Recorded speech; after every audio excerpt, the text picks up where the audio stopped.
raising money for a spring fling pep rally by selling spirit socks. You've done market research about the selling price, and the table below summarizes the research. The student council needs your help to analyze the data. So part one, here's our selling price.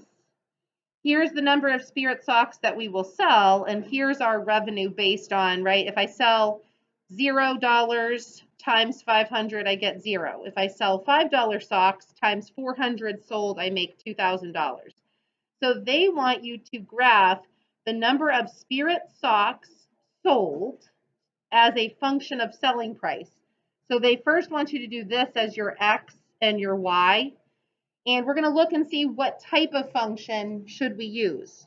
Is it going to be linear, quadratic, or exponential? So let's do the first one together, because on the back page, I'm going to have you do a second regression of revenue. Let's see. Revenue as a function of selling price. So they're going to have you do this as your X and Y on the back page. So let's do this one together.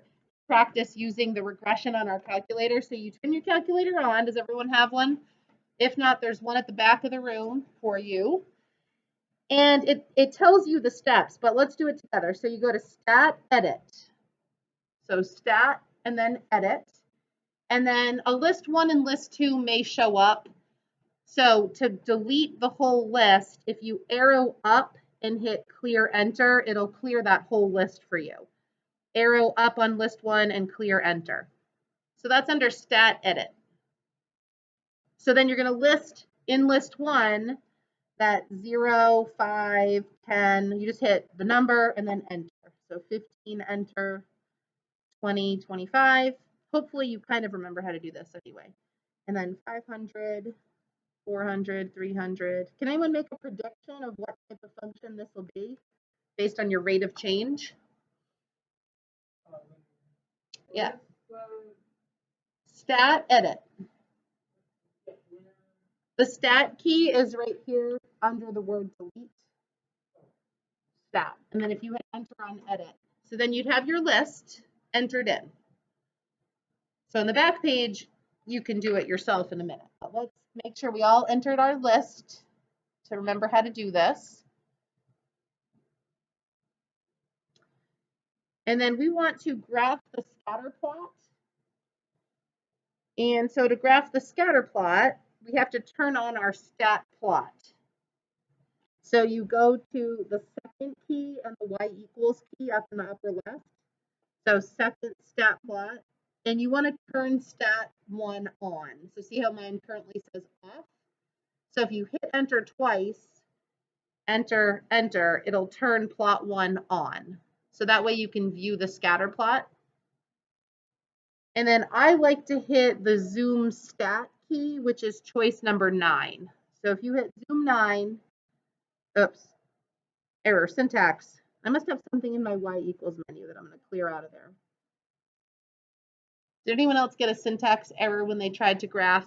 It should come up as the scatter plot dots. And so we do have a linear function. Oh, that's because they're second in the y equals menu. So go to y equals and just hit clear and then hit graph again. You don't want to be in the y equals menu. Okay. Okay, great. So do you see how that came out linear? So because the rate of change is constant, we actually have a linear function, right? As I increase the selling price, what happens? I decrease the number of socks that I'm going to sell, right? So it says, let's come up with a model for this. So that is under stat calculate. I'm on C under part 1. Oh, so let's see. What type of function? Linear. And it says, let's perform a regression by hitting stat calculate and choosing the regression type. Stat calculate linear regression. So I want to choose number 4 because that's going to be mx plus b. Does this seem familiar from unit 1? All right, so then I'm not going to store the regression equation. I'm just going to hit, let's calculate it out. And it comes out as a pretty easy linear equation. Right, so y equals negative 20x plus 500.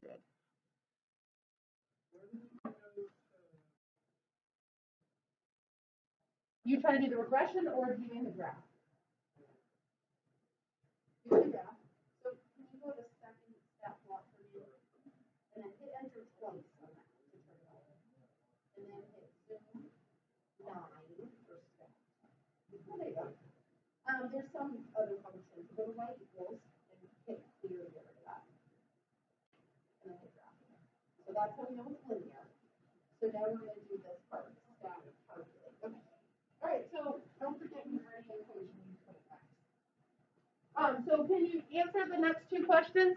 What does the slope tell us in this real life situation? What does this negative 20 represent? As what happens? What happens? As what? As what goes up? So what are the x values representing? So as the selling price goes up by what? $1, what happens to the number of spirit socks that I sell? It goes down by how many? By 20 socks. So, right, this is negative 20 and over 1. So for every one, remember it's y over x. So for every $1 increase, the number of socks sold go down by 20 pair. So for every $1 that I increase the selling price, I'm going to sell 20 less pairs of socks. It's less desirable, right? All right, can you use the function and plug in 18 as the selling price and generate how many socks they would sell? Remember, 18 is selling price, and that's an x value. So you are putting 18 in for x, and that will tell you how many spirit sock pairs you would sell. So using a linear function, can someone tell me what they got? So I'm doing negative 20 times 18 plus 500, so 140 pairs of socks. Does that fit in our table? It should make sense in our table. Like it's between what, 15 and 20? Yeah, 140 seems reasonable, right? So it should be reasonable. This was the end of unit 1 or 2 using linear functions. So we should have seen that it kind of looked like this, right, which is quadratic. What was the regression equation that you got? Y equals, what was A? Yeah, Wes? Negative 20 x squared. And what was x? Plus 500 x. And what was C? 0. Okay, so the y-intercept was 0. Is that how you wrote it down? Right, that's A. So negative 20 x squared plus 500 x. Some of you are forgetting to write the actual variables. So now you're going to answer D, E, and F using this quadratic, right? D is just like what we did on the front page. Plug 18 in for both of the x's and see what it generates as an output. And then for E and F, we're going to do that like we did yesterday's maximizing, right? To find the vertex. So if you need to look back at finding the vertex, it's negative b over 2a, but you could look back at yesterday's. I think you should be able to try D, E, and F. And if you want to jump down and try part 3, then go for it. It gives you an equation and you're answering some questions. And I can walk around and see what you need help on. So negative b is negative 500.